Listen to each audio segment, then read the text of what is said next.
Hello guys ഈ sports ടോക്സിന്റെ പുതിയൊരു വീഡിയോയിലേക്ക് സ്വാഗതം. നമ്മൾ ഇന്നലത്തെ വീഡിയോയിൽ പറഞ്ഞിട്ടുണ്ടായിരുന്നു BGS റിയൽമി സ്പോൺസർ ചെയ്യുന്നതുകൊണ്ട് തന്നെ IQ ടീമുകളുടെ സ്പോൺസർഷിപ്പിലും കാര്യങ്ങളും കുറച്ച് ഇഷ്യൂ ഉണ്ട്, അവർക്ക് ചിലപ്പോൾ കളിക്കാൻ സാധിക്കില്ല എന്നുള്ള രീതിയിലായിരുന്നു ഉണ്ടായിരുന്നത്. ഇപ്പൊ അതും കൺഫേം ചെയ്തിരിക്കുകയാണ്. ക്രാഫ്റ്റൺ ആ ഒരു റൂളും റെസ്ട്രിക്ഷൻസും കുറച്ച് മാറ്റി വെച്ചിട്ടുണ്ട്. IQ ടീമുകളെല്ലാം BGS കളിക്കുന്നുണ്ട്. അവരുടെ ടീം നെയിമിൽ IQ എന്നുള്ള പേരും ഇൻക്ലൂഡ് ചെയ്തിട്ടുണ്ട്. ഇനി ലൈവ് സ്ട്രീമിൽ ഈ ഒരു ടീമിന്റെ പേരിന്റെ കൂടെ IQ എന്നുള്ള പേര് പറയുകയോ അല്ലെങ്കിൽ പ്ലേയേഴ്സിന് ഇൻ ഗെയിം നെയിമിൽ IQ എന്നുള്ള കാര്യങ്ങൾ ആഡ് ആക്കുമെന്ന് നമുക്ക് മാച്ചുകൾ സ്റ്റാർട്ട് ചെയ്താൽ മാത്രമേ കാണാനായിട്ട് സാധിക്കുള്ളൂ. എന്തായാലും ആ ഒരു ഇഷ്യൂ ഫുള്ളി അവർ റീസോൾവ് ചെയ്തിട്ടുണ്ട്. കാരണം നിങ്ങൾക്ക് അറിയാം, സോളും RNTX-ഉം 8-ബിറ്റും ഒന്നും BGS കളിച്ചിട്ടില്ലെങ്കിൽ വാച്ചിങ് എത്രത്തോളം ഡൗൺ ആവുമെന്ന് നമുക്ക് എല്ലാവർക്കും അറിയാം. അതുകൊണ്ട് തന്നെ ക്രാഫ്റ്റണ് അവർ പറയുന്നത് അംഗീകരിച്ചേ മതിയാവുള്ളൂ. എന്റെ അടുത്തൊരു ഇൻഫോ എന്ന് പറയുന്നത് BGSന്റെ വമ്പൻ അനൗൺസ്മെന്റുകളാണ് നമുക്ക് ഇന്നലെ കാണാനായിട്ട് സാധിച്ചിട്ടുണ്ടായിരുന്നത്. അതിൽ ഫസ്റ്റ് അനൗൺസ്മെന്റ് എന്ന് പറയുന്നത് ന്യൂ സോൺ മെറ്റ നമ്മളുടെ BGSലേക്ക് എത്തിയിരിക്കുകയാണ്. നമുക്കറിയാം, ആദ്യം ഉണ്ടായിരുന്ന പോയിന്റ് സിസ്റ്റം എല്ലാവർക്കും അറിയാം. ആദ്യം ചിക്കൻ ഡിന്നർ 15 പോയിന്റ്, സെക്കൻഡ് അടിക്കുന്നവർക്ക് 12 പോയിന്റ്, ആ ഒരു രീതിയിലായിരുന്നു ഉണ്ടായത്. അതിനുശേഷമാണ് പുതിയ പോയിന്റ് സിസ്റ്റം വന്നിട്ടുള്ളത്. ചിക്കൻ ഡിന്നറിന് 10 പോയിന്റും അതേപോലെ സെക്കൻഡ് അടിക്കുന്നവർക്ക് 6 പോയിന്റ്, ആ ഒരു രീതിയിലാണ് പുതിയ പോയിന്റ് സിസ്റ്റം വന്നത്. ആ ഒരു പോയിന്റ് സിസ്റ്റം എന്ന് പറയുന്നത് ന്യൂ സോൺ മെറ്റയ്ക്ക് വേണ്ടിയിട്ടാണ് ആ ഒരു പുതിയ പോയിന്റ് സിസ്റ്റം കൊണ്ടുവന്നുള്ളത്. ഇന്റർനാഷണൽ ലെവലിലൊക്കെ അങ്ങനെയായിരുന്നു മാച്ചുകൾ ഉണ്ടായിരുന്നത്. പക്ഷേ നമ്മൾ ഇന്ത്യയിൽ മാത്രം അല്ലെങ്കിൽ BGMAയിൽ മാത്രം പുതിയ പോയിന്റ് സിസ്റ്റം വന്നും ചെയ്തു. പക്ഷേ പഴയ സോൺ മെറ്റയിലായിരുന്നു മാച്ചുകളും കാര്യങ്ങളൊക്കെ ഉണ്ടായിരുന്നത്. പക്ഷേ ഈ ഒരു BGS ദ ഗ്രൈൻഡ് മുതൽ നമുക്ക് പുതിയ സോൺ മെറ്റ ഇന്ന് മുതൽ കാണാനായിട്ട് സാധിക്കുന്നതായിരിക്കും. പുതിയ സോൺ മെറ്റ എന്ന് പറയുമ്പോൾ ഫൈനൽ സോണിലേക്ക് എത്തുമ്പോൾ സോൺ കുറച്ചും കൂടി വലുതായിരിക്കും. ആ ഒരു രീതിയിലാണ് പുതിയ സോൺ മെറ്റ വരുന്നത്. അപ്പോൾ നിങ്ങൾ എന്തായാലും മാപ്പ് സ്ട്രീമുകളും അതേപോലെ ഇന്നത്തെ മാച്ചുകളും ഒക്കെ കറക്റ്റ് കാണാനായിട്ട് ശ്രമിക്കുക. പ്രത്യേകിച്ച് നിങ്ങൾ BGS കളിക്കുന്നുണ്ടെങ്കിൽ ഇതിനെക്കുറിച്ച് നല്ല രീതിയിൽ പഠിച്ചിരിക്കണം. കാരണം റൗണ്ട് 1 മുതൽ നിങ്ങൾക്കും പുതിയ സോൺ മെറ്റയിലായിരിക്കും മാച്ചുകളൊക്കെ വരുന്നത്. അതുകൊണ്ട് തന്നെ മാപ്പ് സ്ട്രീമുകളൊക്കെ കറക്റ്റ് കാണാനായിട്ട് ശ്രമിക്കുക. ഓരോ ഷിഫ്റ്റുകളും എങ്ങനെയാണ്, ഓരോ ഡാമേജുകളും എങ്ങനെയാണെന്നൊക്കെ നിങ്ങൾക്ക് മനസ്സിലാക്കാനായിട്ട് സാധിക്കുന്നതായിരിക്കും. മാച്ചുകൾ നിങ്ങൾ മിസ് ചെയ്യാതിരിക്കുക. അതിനോടൊപ്പം തന്നെ നമ്മളെ BGSന്റെ ലാൻഡ് ഫൈനൽസിന്റെ ഡിവൈസും അവർ അനൗൺസ് ചെയ്തിരിക്കുകയാണ്. റിയൽമി സ്പോൺസർ ചെയ്യുന്നതുകൊണ്ട് തന്നെ റിയൽമി GT7 പ്രോയിലാണ് നമ്മളെ ലാൻഡ് ഫൈനൽസിൽ പ്ലേയേഴ്സ് കളിക്കാൻ പോകുന്നത്. നല്ലൊരു തീരുമാനമാണ്. കാരണം വെച്ചാൽ സെമി ഫൈനൽസിലേക്കൊക്കെ പ്ലേയേഴ്സ് എത്തിക്കഴിഞ്ഞു കഴിഞ്ഞാൽ അവർക്ക് ഈ റിയൽമി ഫോണിൽ പ്രാക്ടീസ് ചെയ്തുകൊണ്ട് ലാൻഡ് ഫൈനൽസിലേക്ക് പ്രിപ്പയർ ചെയ്യാനായിട്ട് സാധിക്കുന്നതായിരിക്കും. നമുക്ക് നോക്കാം എത്രത്തോളം അടിപൊളിയായിരിക്കും ലാൻഡ് ഫൈനൽസ്. നിങ്ങൾക്ക് എല്ലാവർക്കും കൊൽക്കത്തയിൽ വെച്ചിട്ട് ഏപ്രിൽ ലാസ്റ്റിലാണ് ലാൻഡ് ഫൈനൽസ് BGSന്റെ വരുന്നത്. ആൻഡ് എല്ലാവരും വെയിറ്റ് ചെയ്യുന്ന ആ ഒരു ഒഫീഷ്യൽ ഇവന്റ് BGS 2025ന്റെ ദ ഗ്രൈൻഡ് ഇവന്റ് ഇന്ന് മുതൽ സ്റ്റാർട്ട് ചെയ്യുന്നതായിരിക്കും. ഇന്നലെ 64 ഇൻവൈറ്റഡ് ടീംസുകളെ അവർ ഒഫീഷ്യലി അനൗൺസ് ചെയ്തിരിക്കുകയാണ്. ഇതിൽ ഏതൊക്കെ മല്ലു പ്ലേയേഴ്സും ഏതൊക്കെ മല്ലു ടീമുകളും ഉണ്ട് നമുക്ക് നോക്കാം. ഇതിൽ ഗ്രൂപ്പ് A മുതൽ ഗ്രൂപ്പ് D വരെ ടീംസുകളാണല്ലോ. Total 64 team. ഗ്രൂപ്പ് D എന്ന് പറയുന്നത് വീക്ക് 1 മത്സരങ്ങൾ കളിക്കും. ഫുള്ളി മാച്ചുകൾ ഗ്രൂപ്പ് D ആയിരിക്കും കളിക്കാൻ പോകുന്നത്. ഫസ്റ്റ് 4 ദിവസം 24 മാച്ചുകൾ, ഒരു ദിവസം 4 മാച്ചുകൾ വീതം.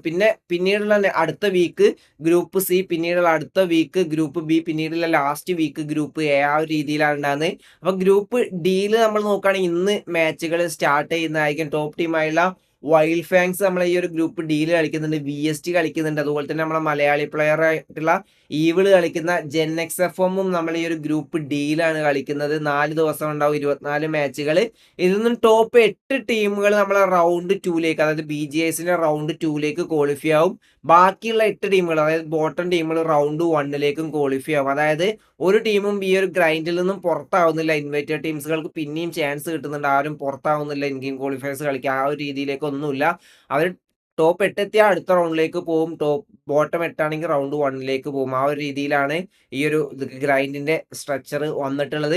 പിന്നീട് ഗ്രൂപ്പ് D കഴിഞ്ഞ് കഴിഞ്ഞാൽ പിന്നെ ഗ്രൂപ്പ് C ആണ് നമുക്ക് അടുത്ത വീക്ക്, അതായത് പിന്നീടുള്ള വീക്ക് കാണാനായിട്ട് സാധിക്കുക. ഗ്രൂപ്പ് സിയിൽ നോക്കുകയാണെങ്കിൽ നമ്മളെ മലയാളി പ്ലെയറായുള്ള മാക്ക് കളിക്കുന്ന ജെനിസസ് ഇ സ്പോർട്സ് ഗ്രൂപ്പ് സിയിലാണ് വരുന്നത്. അവിടെ നമ്മളുടെ ടോപ്പ് ടീമുകളായുള്ള Gujarat Tigers, WSB, Lols gaming തുടങ്ങിയിട്ടുള്ള ടീമുകൾ വരുന്നുണ്ട്. പിന്നീട് അടുത്ത വീക്കിൽ വരുന്നത് ഗ്രൂപ്പ് ബിയിലെ മത്സരങ്ങൾ, അതായത് വീക്ക് 3യിൽ വരുന്നത്. അവിടെ നമ്മളുടെ മല്ലു ഓർഗയുള്ള നോണെക്സ് കളിക്കുന്നതിന് TSW ആയിട്ട് കൊളാബ് ചെയ്തുകൊണ്ടാണ് ഈ ഒരു BGSൽ അവർ കളിക്കുന്നത്. നമുക്കറിയാം മല്ലു ഓർഗാണ്. പക്ഷേ പ്ലേയേഴ്സ് നോർത്ത് ഇന്ത്യൻ പ്ലേയേഴ്സ് തന്നെയാണ് നോണെക്സിൽ കളിക്കുന്നത്. ആൻഡ് ഫൈനലി ഗ്രൂപ്പ് എയുടെ മത്സരം ലാസ്റ്റ് വീക്ക്, ദ ഗ്രൈൻഡിന്റെ ഏറ്റവും ലാസ്റ്റ് വീക്കിലാണ് ഗ്രൂപ്പ് എയുടെ മത്സരങ്ങൾ വരുന്നത്. ഈ ഒരു ഗ്രൂപ്പ് കണ്ടാൽ നിങ്ങൾക്ക് മനസ്സിലാവും വമ്പൻ ടീമുകളാണ് ഇതിൽ കളിക്കുന്നത്. എസ്പെഷ്യലി നമ്മളുടെ സൈറക്സ്, മലയാളി പ്ലെയറായുള്ള സൈറക്സ് കളിക്കുന്ന ലിഖിത ഇ സ്പോർട്സ് ടീംസും ഈ ഒരു ഗ്രൂപ്പിലാണ് വരുന്നത്. ഒരു മിനി ഫൈനൽസ് എന്ന് വേണമെങ്കിൽ പറയാം. അത്രയും ടോപ്പ് ടീമുകളാണ് നമ്മളുടെ ഈ ഒരു ഗ്രൂപ്പിൽ കളിക്കുന്നത്. ഞാൻ പറഞ്ഞ പോലെ തന്നെ ഏത് ഗ്രൂപ്പിലാണെങ്കിലും ഈ ഒരു ഗ്രൈൻഡിന്റെ ഏത് ഗ്രൂപ്പിലാണെങ്കിലും ലാസ്റ്റ് എത്തിയാലും ആരും പുറത്താവുന്നില്ല. അടുത്ത റൗണ്ടിലേക്ക് അങ്ങനെ ക്വാളിഫൈ ആയി പോകും. ഗ്രൂപ്പ് എന്റെ പ്രത്യേകത എന്താണെന്ന് വെച്ച് കഴിഞ്ഞാൽ അവർക്ക് റൗണ്ട് 1, റൗണ്ട് 2, റൗണ്ട് 3 ഒന്നും കളിക്കേണ്ട ആവശ്യമില്ല. ഈ ഒരു ഗ്രൂപ്പ് എയിലെ മത്സരത്തിൽ ടോപ്പ് 8 എത്തിക്കഴിഞ്ഞാൽ ഡയറക്റ്റ് ക്വാർട്ടർ ഫൈനൽസിലേക്ക് അവർക്ക് ക്വാളിഫൈ ആവാനായിട്ട് സാധിക്കും. ബോട്ടം 8ലാണ് അവർ നിൽക്കുന്നതെങ്കിൽ റൗണ്ട് 4ലേക്കും ക്വാളിഫൈ ആവാനായിട്ട് സാധിക്കുന്നതായിരിക്കും. അതാണ് ഈ ഒരു ഗ്രൂപ്പ് എയുടെ പ്രത്യേകത എന്ന് പറയുന്നത്.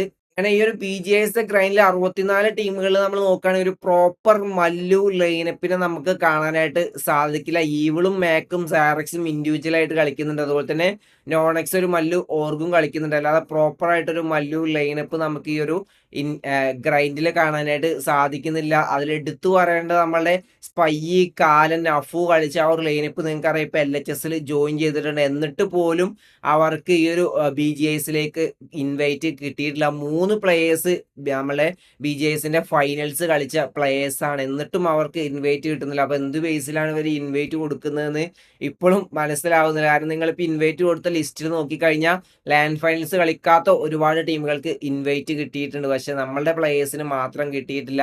അപ്പൊ എന്തായാലും നമ്മളെ ഇൻ ഗെയിം ക്വാളിഫയേഴ്സിൽ നിന്ന് റൗണ്ട് 1ലേക്ക് അത്യാവശ്യം മലയാളി ടീമുകൾ ക്വാളിഫൈ ആയി വരട്ടെ എന്ന് നമുക്ക് പ്രതീക്ഷിക്കാം. അപ്പൊ ഇന്ന് മുതൽ നമ്മുടെ BGS ആവേശങ്ങൾ സ്റ്റാർട്ട് ചെയ്യുന്നതായിരിക്കും. മാച്ചുകൾ നിങ്ങൾക്ക് ക്രാഫ്റ്റർ ഇന്ത്യ സ്പോർട്സിന്റെ യൂട്യൂബ് ചാനൽ കാണാനായിട്ട് സാധിക്കും. അപ്പൊ എന്താ വീഡിയോ ഇത്രയോട് വീഡിയോ ഇഷ്ടപ്പെട്ട ലൈക്ക് അടിക്കുക. നിങ്ങൾ എപ്പോഴും കമന്റ് രേഖപ്പെടുത്തുക. അപ്പോൾ അടുത്ത ദിവസം വരെ ബൈ ഗൈസ്.